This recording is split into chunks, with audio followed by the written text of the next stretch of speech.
We had a dog before who was really, really easy to train, and so I didn't have to do a whole lot. And then we got Sully, and he was not. Yeah, I mean, he came to us as a rescue. He had a traumatic backstory. I think he came in with a lot of baggage. We thought that he had a high degree of anxiety, and that it was separation anxiety and sort of crate anxiety. Yeah, crate anxiety. Yeah. Turns out, spoiler, it wasn't anxiety. It was just like a lot of confidence, and he just kind of wants to do things his way, and he just didn't want to be in a crate, so he was gonna, act out around it. But it was that on a micro level with like every single thing, and not always exactly being able to get everything that he wanted kind of kept him in this ramped up state all the time. Yeah. Where you could look at me like he's not able to relax and just sort of enjoy his surroundings and enjoy the thing that he's doing because he's off looking for something else and just, oh look, a squirrel, look this, or look this. There was like a constant fear of like, if he runs away, we're not going to be able to get him back. We'll never get him.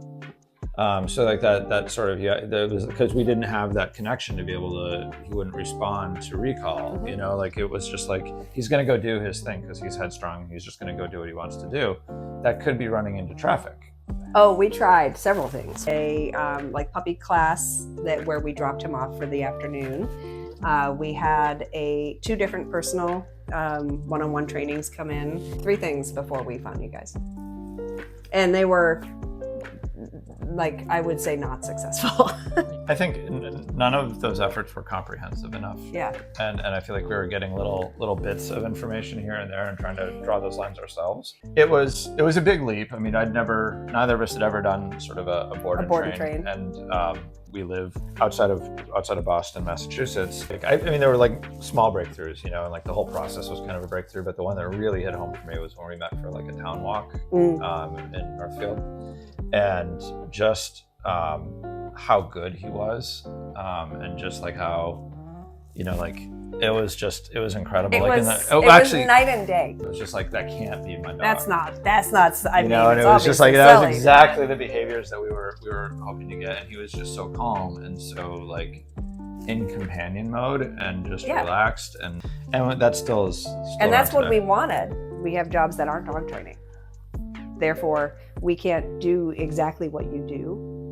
We have other things we have to do, but you gave such a good foundation that, okay, we can do a little tweak here, we can do a little tweak there. This works for me, and this works for our lifestyle. And then it's like, it makes it so easy. It just makes it so easy. Yeah. We had been told by the other trainers what a problem he was.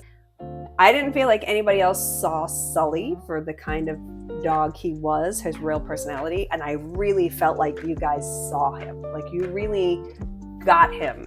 I felt with other trainers that like we were being indicted in some way as bad owners. So like you wouldn't necessarily want to share like, oh yeah, he chased a rabbit yesterday, or he was barking in his crate or something like that, or one of those challenges that every dog owner is going to have.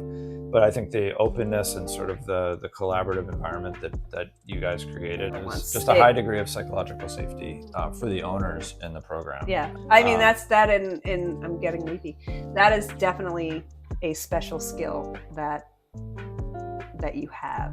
Right, and I think that's the tools that you gave us, the tools that you gave him, allowed us to be able to realize that, and he's gonna have like the absolute best life because he's able to be the dog that he is.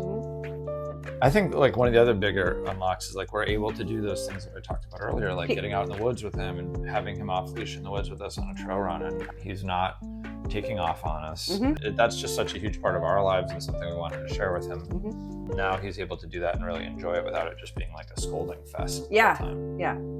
I feel closer to him now. Like, I think it's through the process that we learned through Cervantes and through like the establishment of trust, through like asking him to do something and then building that trust around doing the thing, through the reinforcement and the tools that we have that we've been provided through the program. It's actually deepened our relationship, and it's just like, I feel like my bond with him is a lot closer. But it's just like, there's this like very calm, loving kind of Bluetooth connection between us now. Yeah. That I think that's an ideal as a dog